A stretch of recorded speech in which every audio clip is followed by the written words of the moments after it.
Hello guys, how's it going today? It's Atsu. So today I want to do a quick comparison between English I'm speaking now and English I was speaking 5 years ago. So the reason I want to make this kind of video is I reckon my English has changed significantly over the past 5 years since I started my Australian journey about 5 years ago, starting with the Australian National University to do Masters of Accounting, and after that I moved to the city of Melbourne to start my career. So I've immersed myself in this Australian environment so much. I reckon my English has been influenced a lot by this environment as well. So I just wanted to have an opportunity to do some analysis between English I'm speaking and English I was speaking 5 years ago. And thank God I was already making some videos about 5 years ago teaching Japanese in English. So I'm gonna use that video today to make that comparison.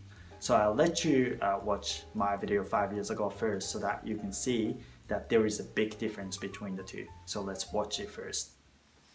Hello everyone and welcome to the Real Japanese Studio, and my name is Atsu and I'm gonna be your tutor today as well.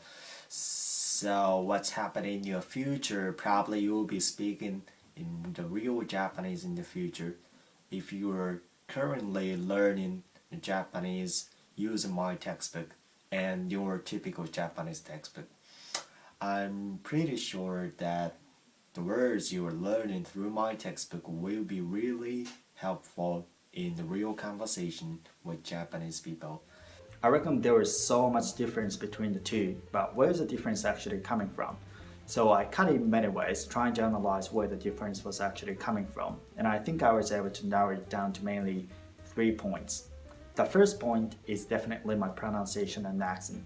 They changed a lot. So 5 years ago, I had little exposure to English-speaking countries, and I had used a book called American Accent Training, trying to improve my English, trying to make it sound like a native or American. So I was always trying to sort of mimic American English. So I think my English 5 years ago had a bit of hint of American accent, whereas now my English is sounding much more Australian than American, I think. Because, for example, right, the way we pronounce words is a little bit different. So, for example, we tend to drop R's at the end of words. So, for example, car, instead of pronouncing car, we say car. Instead of saying more, we say more. So there is so much difference in the way we pronounce words. So that definitely changed the way my English is presented. The second point is my intonation. So the way my English goes up and down is so different from the way it was fluctuating 5 years ago. So for example, in Australian English, there is a tendency that your sentence goes up towards the end of your sentence. So for example, well, I don't know why it's going upwards, even though it's not even a question.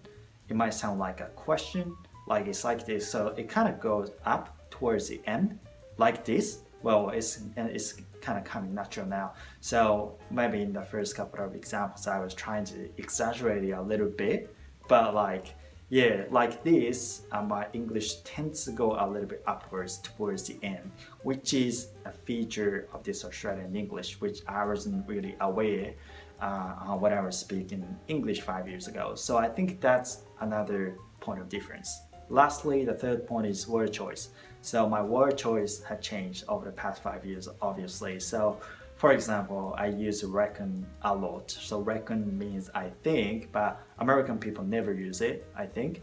But British people, Australian people do use it. So reckon means just I think. So I reckon it's gonna be a good idea. I reckon it's gonna go well. I reckon you are using reckon correct or something like that. So reckon is one of the typical Australian and British words that are not commonly learned or used in Japan or in other English-speaking countries. So that is pretty much it. So thank you very much for watching this video. I hope you guys were able to get some takeaways from it and enjoy this video. So thank you so much. I'll see you next time. Bye.